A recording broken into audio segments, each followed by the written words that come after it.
નમસ્કાર વિદ્યાર્થી મિત્રો, સામાજિક વિજ્ઞાન વિષયમાં 18મો જે પાઠ છે એનું નામ છે ભાવ વધારો અને ગ્રાહક જાગૃતિ. આ પાઠની અંદર છેલ્લે તાસ નંબર 4 માં આપણે ભાવ વધારાથી થતી જે અસરો છે એનો આપણે અભ્યાસ કર્યો હતો કે ભાઈ ભાવ વધારાને કારણે કેવી કેવી અસરો થાય છે. એ જોઈ લઈએ પછી આજે આપણે લેક્ચર નંબર 5 માં ભાવ વધારાને જે નિયંત્રણમાં લેવાના જે ઉપાયો છે એ ઉપાયોની આપણે ચર્ચા કરવાની છે. તો હવે આપણે જોઈએ કે ભાઈ ભાવ વધારાને નિયંત્રણમાં લેવાના ઉપાયો કઈ ગયા છે. તો પહેલા આપણે થોડી પ્રાસ્તાવિક માહિતી એમાં આપણે મેળવીએ. તો કે ભાઈ અર્થતંત્રમાં કુલ ખર્ચ છે એ સતત ને સતત વધે છે કે પછી વધતું રહે છે. અર્થતંત્રની અંદર જે કુલ જે ખર્ચ છે એ કુલ ખર્ચ સતત વધતું રહે છે, જ્યારે ચીજવસ્તુઓ અને સેવાઓનું જે ઉત્પાદન છે એ તેટલા જ પ્રમાણમાં એ વધતું નથી. હવે જો કુલ જે ખર્ચ છે ખર્ચ વધે તેની સામે ચીજવસ્તુઓ અને સેવાઓનું ઉત્પાદન વધે નહીં એટલે શું થાય? તો એટલે ભાઈ ભાવની અંદર વધારો થાય છે, ભાવ વધે છે. હવે આ ભાવ વધારાને નિયંત્રણમાં લેવા માટે સરકારે કેટલાક પગલાં ભર્યા છે. સરકાર કેટલાક પગલાં ભરે છે. તો હવે આપણે એનો અભ્યાસ કરીએ કે ભાઈ ભાવ નિયંત્રણને અંકુશમાં લેવા માટે સરકાર દ્વારા કયા કયા પ્રયાસો કરવામાં આવ્યા છે અથવા કયા પગલાં ભરવામાં આવ્યા છે. તો પહેલું જે પગલું છે એ નાણાકીય પગલાં. બરાબર, પહેલું જે પગલું એટલે કે ભાઈ નાણાકીય પગલાઓનો આપણે અભ્યાસ કરીએ તો ભારતની મધ્યસ્થ બેંક, જેને આપણે કહીશું ભારતની મધ્યસ્થ બેંક એટલે કે reserve bank, RBI, reserve bank of India, એને આપણે ભારતની મધ્યસ્થ બેંક કહેવામાં આવે છે. તો આ ભારતની જે મધ્યસ્થ બેંક છે એ બેંક નાણાંનો જે પુરવઠો છે એ પુરવઠો ઘટાડે છે અને તેથી જે લોકો છે એ લોકોની ખર્ચ કરવાની જે પ્રવૃત્તિ પર અંકુશ આવે છે. તો જો આ મધ્યસ્થ બેંક દ્વારા, મધ્યસ્થ બેંક એટલે આરબીઆઈ, એનું આપણે કહેવાય કે રિઝર્વ બેંક ઓફ ઇન્ડિયા, જેની સ્થાપના 1 એપ્રિલ 1935 માં થઈ હતી અને તેનું મુખ્ય જે મથક છે એ મુંબઈમાં આવેલું છે. હવે આ જે મધ્યસ્થ જે બેંક છે જેને આપણે રિઝર્વ બેંક ઓફ ઇન્ડિયા કહીએ છીએ, આરબીઆઈ કહીએ છીએ, એ જો નાણાંનો પુરવઠો ઘટાડે તો લોકો છે એ પોતાના ખર્ચ કરવાની જે પ્રવૃત્તિઓ છે જેની પાછળ એ ખર્ચ કરે છે એના પર એ અંકુશ મૂકશે અથવા મૂકે છે. પરિણામે શું થાય કે ભાઈ પરિણામે ખર્ચ કરવાની જે પ્રવૃત્તિની અંદર ઘટાડો થાય એટલે વસ્તુઓની જે માંગ છે એ માંગ ઘટે છે. બરાબર, એ ખર્ચ કરે નહીં, કોઈ પણ વસ્તુ પાછળ ખર્ચ કરે નહીં, કોઈ વસ્તુઓ ખરીદે નહીં એટલે એની માંગ છે એ માંગ ઘટે, વસ્તુઓની માંગ ઘટે છે અને તેને કારણે જે તેની જે કિંમતો હોય એ કિંમતોમાં પણ ક્રમશઃ ઘટાડો થાય છે. બરાબર, તો આવી રીતે પણ ભાવ વૃદ્ધિ જે છે નિયંત્રણમાં લઈ શકાય કે ભાઈ જે મધ્યસ્થ જે બેંક છે પોતાના નાણાંનો જે પુરવઠો છે એ પુરવઠામાં ઘટાડો કરે તો એને કારણે પણ ભાઈ ભાવ વૃદ્ધિ જે છે એ અટકે છે. આગળ આપણે વાત કરીએ એમાં તો કે ભાઈ મધ્યસ્થ બેંક એટલે કે આરબીઆઈ બેંક ધિરાણની નીતિ અન્વયે વ્યાજના દર વધારે છે. વ્યાજના જે દર છે એ વધારે છે, તેથી લોન કે ધિરાણ છે કેવું બને છે ભાઈ? વ્યાજના દર વધારે એટલે જે લોન અને જે ધિરાણ છે એ મોંઘું બને છે. હવે મોંઘું બનતા જે મૂડી રોકાણ છે મૂડી રોકાણ ઘટે છે. બરાબર, તો આરબીઆઈ છે એ જે ધિરાણ કરે છે, જે લોન આપે છે તેની અંદર જો વ્યાજના દર વધારી દે તો લોકો છે એ લોન લેશે નહીં. તો આવી રીતે જે મૂડીનું જે રોકાણ છે મૂડીનું રોકાણ ઘટે છે અને પરિણામે જે સટ્ટાકીય જે પ્રવૃત્તિઓ છે, બરાબર, ઘણા બધા લોકો છટ્ટાઓ રમતા હોય ક્રિકેટની અંદર કે ભાઈ આ ભારતની ટીમ જીતશે, બરાબર, આ શ્રીલંકાની ટીમ હારશે, તો એવી રીતે સટ્ટો રમતા હોય જેને આપણે સટ્ટાબાજી પ્રવૃત્તિઓ કહેવાય. ટૂંકમાં એક પૈસાની રમત, એક જુગાર જેવી રમત જ કહી શકાય એને આપણે.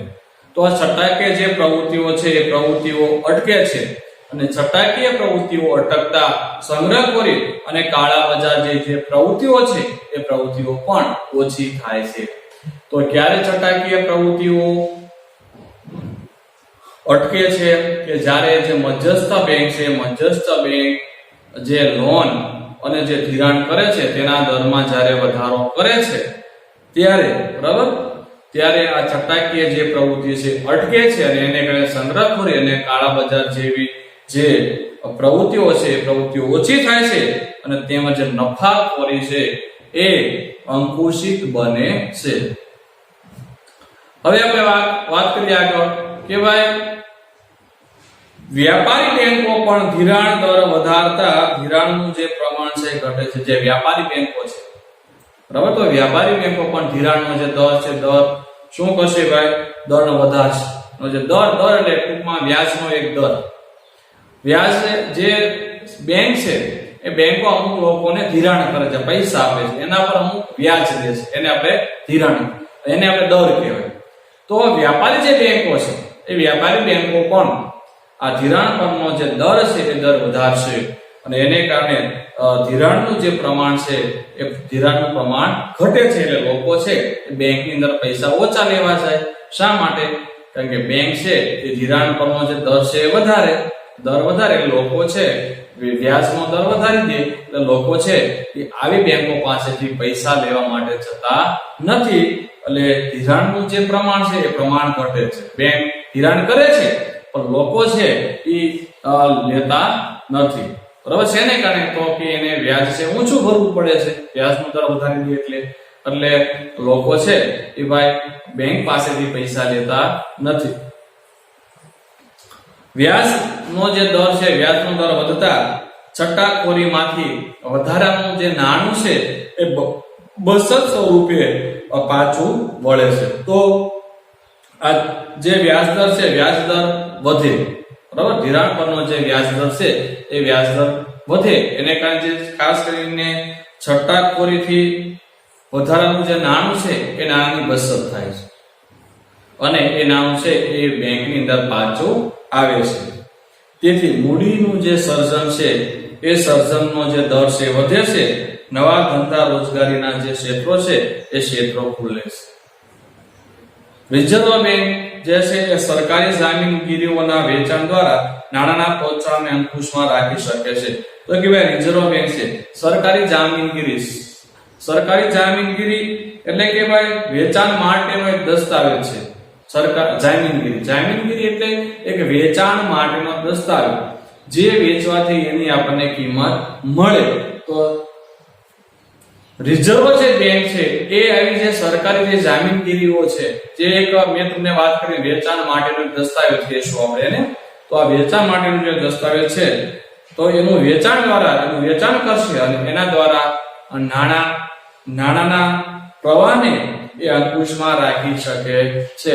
તો જેમ નાણું જે છે એ અંકુશમાં રહે, બરાબર, તો એમ ભાવ ઘટે છે, ભાવો છે એ અંકુશમાં આવે છે.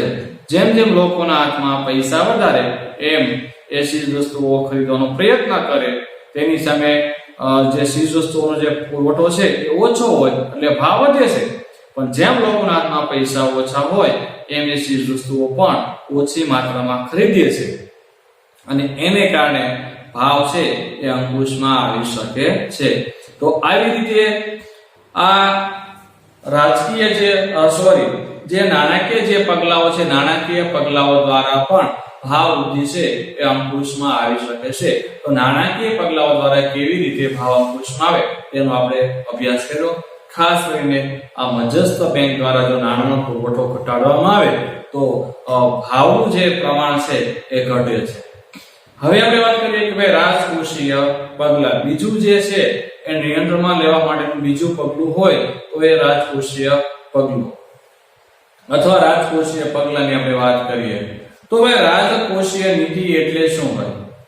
તો રાજકોષીય નીતિ એટલે જાહેર આવક ખર્ચ અંગેની નીતિ, બરાબર, જાહેર જે ખર્ચ કરવામાં આવે છે તેના અંગેની નીતિ એટલે રાજકોષીય નીતિ. ત્યાર પછી આપણે આગળ વધારે કેવું હોય તો કે ભાઈ કરવેરા વિષયક નીતિ અને જાહેર ઋણ નીતિ. જાહેર ઋણની નીતિ, એને આપણે કહીશું રાજકોષીય નીતિ. ફરી વખત આપણે જોઈએ કે ભાઈ રાજકોષીય નીતિ એટલે જાહેર આવક ખર્ચ અંગેની નીતિ, કરવેરા વિષયક નીતિ અને જાહેર ઋણની નીતિ. આ ત્રણ પ્રકારની જે નીતિઓ છે એને આપણે કઈ નીતિઓ કહીશું? રાજકોષીય નીતિ કહીશું. રાજકોષીય નીતિઓ જે છે એ ત્રણ છે.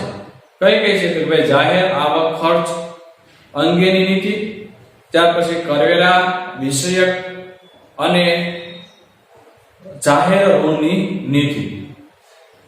હવે પહેલા આપણે જોઈએ કે ભાઈ જાહેર આવક ખર્ચ અંગેની નીતિ. તો સરકાર પોતાના ખર્ચામાં શક્ય હોય ત્યાં સુધી ઘટાડો કરીને દેશના કુલ ખર્ચમાં ઘટાડો કરીને નાણાંનો પુરવઠો ઘટાડશે. તો કે ભાઈ સરકાર છે એ સરકાર જે ખર્ચાઓ કરે છે એ ખર્ચાનું પ્રમાણ ઘટાડશે અને સરકાર આ ખર્ચાનું પ્રમાણ ઘટાડે એટલે દેશના જે કુલ જે ખર્ચો થાય છે એ કુલ ખર્ચામાં પણ ઘટાડો થાય છે. કુલ ખર્ચ ઘટે. જે યોજનાઓ પાછળ મોટા પ્રમાણમાં ખર્ચ થતો હોય અને તાત્કાલિક તે ફાયદાકારક ન જણાય તો તેવી યોજનાને સરકાર છે એ મુલતવી રાખે છે. તો સરકાર દ્વારા જે યોજનાઓ બહાર પાડવામાં આવે છે એ યોજનાઓમાં જે ખર્ચ થતો હોય, જે મોટો ખર્ચ થતો હોય અને તાત્કાલિક તે યોજનાનો જો ફાયદો થતો ન હોય તો આવી જે યોજનાઓ છે એ સરકાર તાત્કાલિક રીતે બંધ કરી દેશે. કારણ કે તેનો કોઈ ફાયદો થતો નથી, તેની પાછળ ખર્ચ વધારે થાય છે પણ એનો કોઈ ફાયદો થતો નથી, આવું એને લાગે તો તેવી જે યોજનાઓ છે એવી એ યોજનાને મુલતવી રાખે છે. વહીવટી ખર્ચામાં કરકસર અને બિનજરૂરી જે ખર્ચાઓ છે એ ખર્ચામાં પણ ઘટાડો કરે છે.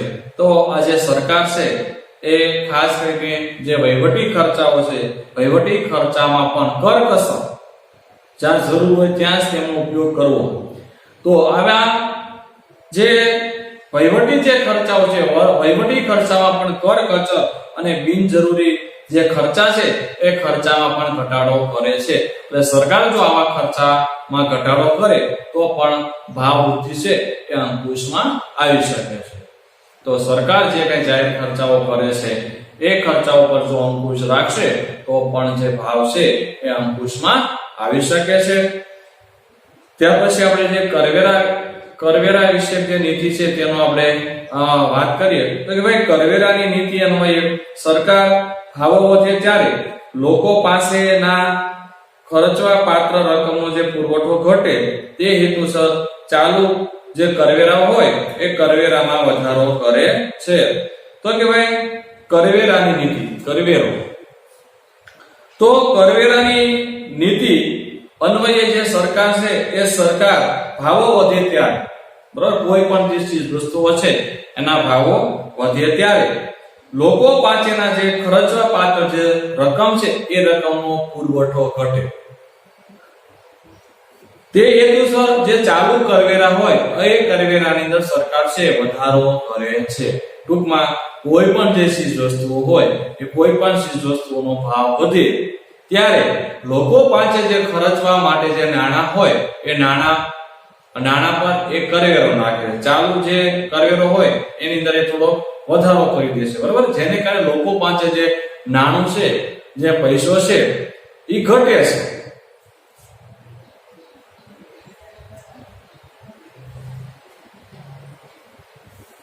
આવક વેરો છે, જેમ કે કેવા વેરા નાખે છે ભાઈ, બરાબર, કેવા કરવેરાની અંદર વધારો કરે છે. તો ભાઈ આવક વેરો છે, તમારી પાસે કુલ આવક કેટલી છે, અમુક ટકા કરતા જો આપણી પાસે આવક વધારે હોય તો એનો આપણે સરકારને વેરો ચૂકવવો પડે છે. તો કે ભાઈ આવક વેરો, પછી કંપની વેરો, આપણે કંપની ચલાવતા હોય તો એનો પણ વેરો છે એ ભરવો પડે છે. પછી મિલકત વેરો, તમારી પાસે કેટલી સંપત્તિ છે, સંપત્તિને આધારે પણ વેરો છે એ નક્કી થતો છે. તો આવા બધા વેરાઓની અંદર જે છે એ સરકાર દ્વારા વધારો કરવામાં આવે છે. શું કરવા ભાઈ વધારો કરે છે? કે ભાઈ લોકો પાસે જે નાણાં છે એ નાણાંને ઘટાડવા માટે. જો વેરાની અંદર વધારો કરવામાં ન આવે તો લોકો પાસે નાણાંનો જે પુરવઠો હોય એ વધતો હોય છે. પણ સરકાર છે જેવી ચીજ વસ્તુઓના ભાવ વધે એટલે લોકોના પાસે રહેલા જે નાણાં છે એની અંદર ઘટાડો કરવા માટે જે ચાલુ જે કરવેરા હોય છે એની અંદર એ વધારો કરશે. પણ કેવા કરવેરામાં વધારો કરે તો કે આવક વેરો છે, પછી કંપની વેરો છે, મિલકત વેરો છે, આવા બધા વેરાની અંદર સરકાર દ્વારા છે એ વધારો કરવામાં આવે છે. નિકાસો પર નિયંત્રણ મૂકવામાં આવે છે ભાઈ સરકારો દ્વારા. તો સરકાર છે જે નિકાસ આપણે કરતા હોય એના પર નિયંત્રણ મૂકી દે છે. તો અમુક વસ્તુઓની જે છે આપણે વિદેશની અંદર નિકાસ કરી દઈએ તો આપણા દેશની અંદર એ વસ્તુઓની માંગ છે ઊભી થાય છે, બરાબર. તો એના પર જો નિયંત્રણ મૂકવામાં આવે તો આપણી વસ્તુ છે આપણા દેશમાં રહે છે. ઉદાહરણ તરીકે જો ખાંડ હોય તો આપણે ખાંડની બીજા દેશની અંદર નિકાસ કરી દઈએ તો આપણા દેશની અંદર એની જે માંગ છે એ વધે છે, એનો પુરવઠો ઘટે છે. આપણી પાસે જે પુરવઠો હતો એ તો આપણે બીજા દેશમાં મોકલી દીધો ખાંડનો, એટલે આપણા દેશની અંદર એની શોર્ટ ઊભી થાય, એટલે માંગ વધે ભાઈ. માંગ વધે એની સામે પુરવઠો ન હોય એ તો આપણે બીજા દેશની અંદર મોકલી દીધો હોય, તો એને કારણે માંગ વધે એટલે ભાવ વધે છે. તો ખાસ કરીને ભાઈ સરકાર છે આવી જે કઈ વસ્તુઓ છે એના નિકાસ પર એ નિયંત્રણ મૂકે છે, જેને કારણે ભાવ વધારો એ નિયંત્રણમાં આવી શકે છે. તો આગળ આપણે જોઈએ કે ભાઈ નિકાસો પર જે છે નિયંત્રણ મૂકવામાં આવે છે, અને જે આયાતો પર જે છે જે વસ્તુઓ આપણે આયાત કરીએ છીએ એના પર જે સરકાર છે એ ઊંચો જકાત નાખી દેશે, ઊંચો વેરો નાખી દેશે, જેને કારણે જે આપણે આયાત કરેલી જે વસ્તુઓ છે કેવી બને છે, મોંઘી બને છે, અને મોંઘી બનતા જે લોકો છે તેમને ખરીદી શકે નહીં, અને આયાત ઘટે છે. એટલા માટે આ જે વસ્તુને આપણે આયાત કરીએ છીએ એની અંદર શું થાય છે, એમાં ઘટાડો થાય છે. શા માટે ઘટાડો થયો? કારણ કે સરકારે આયાત ઉપર જે છે એ જકાત વધારે નાખી ભાઈ, ટેક્સ નાખી દીધો એના ઉપર. એ વસ્તુ આપણે મોંઘી મળે, એ વસ્તુ મોંઘી મળે એટલે આપણે એને ખરીદી શકવાના નથી, આપણે તેને ખરીદતા નથી, અને એટલે આયાત જે વસ્તુઓ છે એની માંગ છે આપણા દેશની અંદર ઓછી હોય એટલે આયાત આપણે ઓછી કરતા હોઈએ છીએ, બરાબર. આયાત ઘટે છે. હવે જાહેર ઋણની આપણે નીતિની વાત કરીએ ભાઈ, તો જાહેર ઋણની નીતિ અનુસાર સરકારે લોન બહાર પાડીને ફરજિયાત બચત યોજના જેવી સ્કીમ લાવીને સમાજમાં થતા કુલ ખર્ચને મર્યાદિત કરવા પ્રયાસ કરે છે. હવે કે ભાઈ જાહેર ઋણની નીતિ જે પણ એક રાજકોષીય પગલાની અંદર સમાવેશ થતી એક રાજકોષીય નીતિ છે.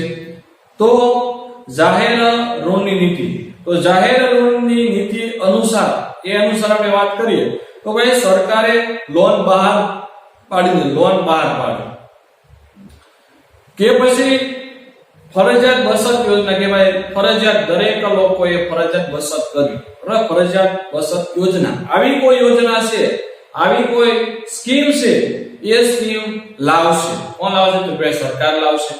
ફરજિયાત બચત યોજના જેવી સ્કીમ છે એ લાવશે, અને લાવીને સમાજમાં થતો જે કુલ ખર્ચ છે એ કુલ ખર્ચને મર્યાદિત કરવા માટે પ્રયાસ કરે છે.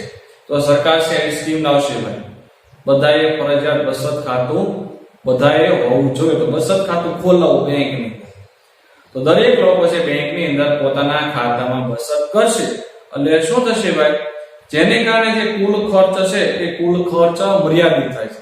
એટલે વધારાના પૈસા આપણે બચત કરીએ એટલે વધારાના પૈસા બચત થઈ જાય એટલે આપણે અમુક જે વસ્તુઓ છે એ ખરીદવા પર આપણે નિયંત્રણ મૂકતા હોઈએ છીએ, આપણે ખરીદતા નથી.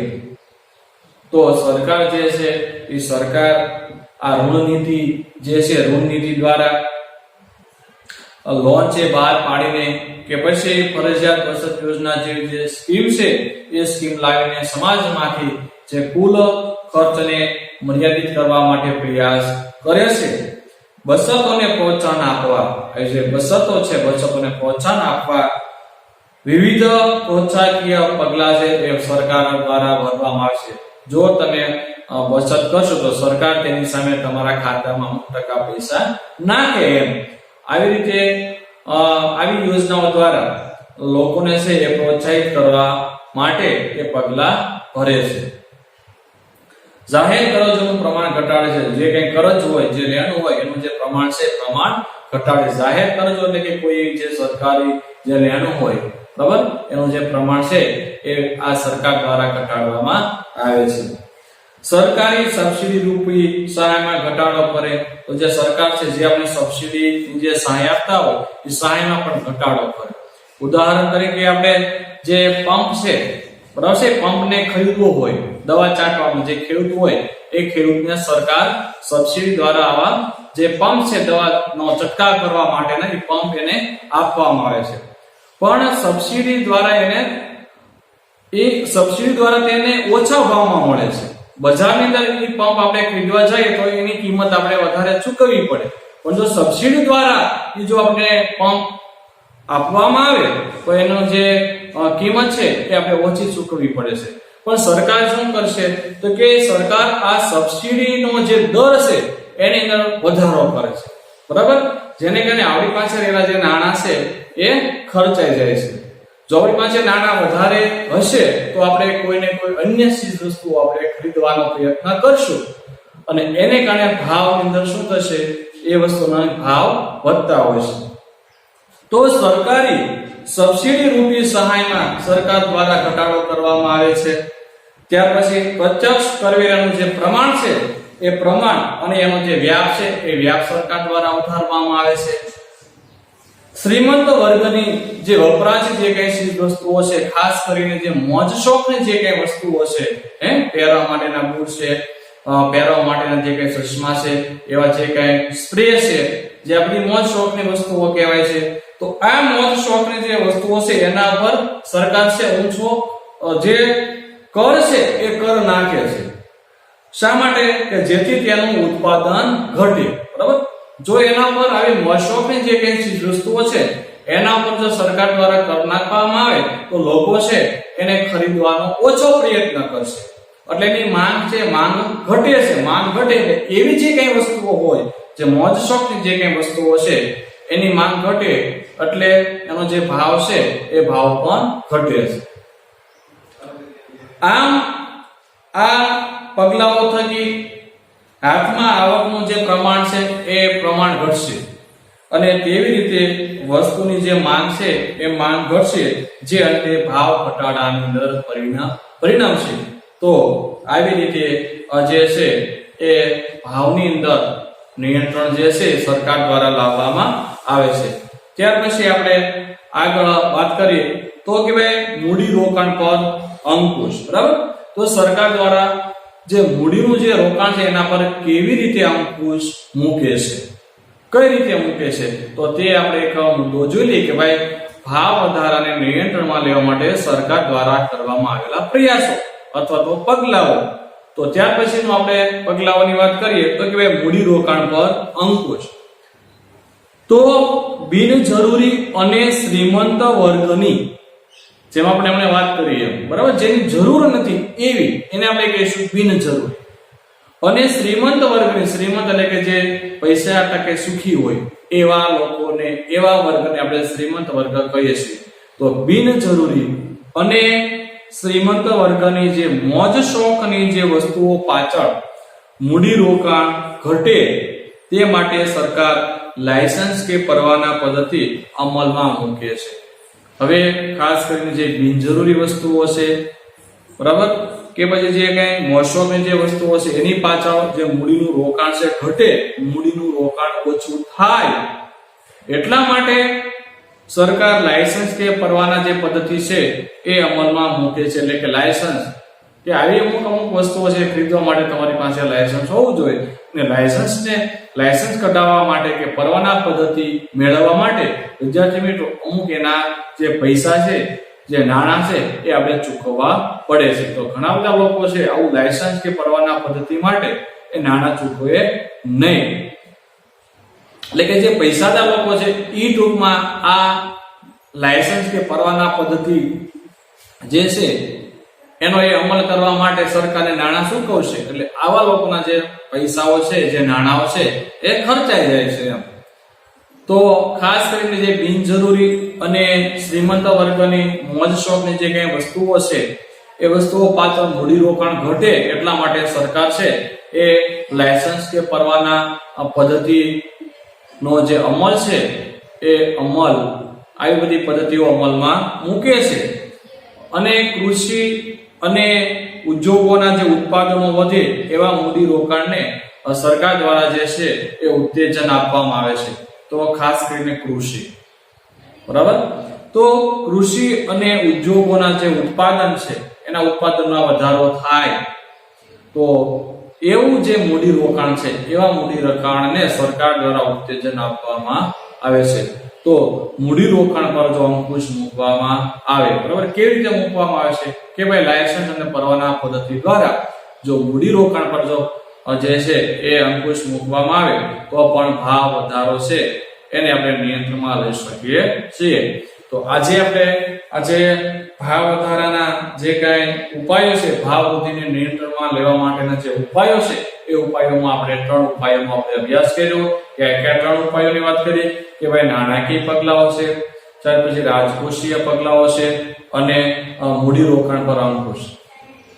હવે ત્યાર પછીના જે ઉપાયો છે ભાવને નિયંત્રણમાં લેવા માટેના ઉપાયોમાં બાકીના રહેલા જે ઉપાયો છે એનો આપણે અભ્યાસ હવે પછીના તાસ નંબર 6 માં કરીશું. તો આ જે તાસ છે આપણે અહીંયા પૂરો કરીએ, બરાબર. આપ સૌ વિદ્યાર્થીઓને નમ્ર વિનંતી કે ભાઈ તમે વિડિયો લેક્ચર જોયા પછી તમારું જે પાઠ્યપુસ્તકની અંદર જે કે મુદ્દાઓ આપેલા છે એ મુદ્દાઓ થોડોક વાંચવાનો આગ્રહ રાખો જેથી કરીને તમને આ વિડિયો સમજાય. તો અહીં આપણે આ લેક્ચર છે આપણે પૂરો કરીશું. અસ્તુ. જય હિન્દ, જય ભારત.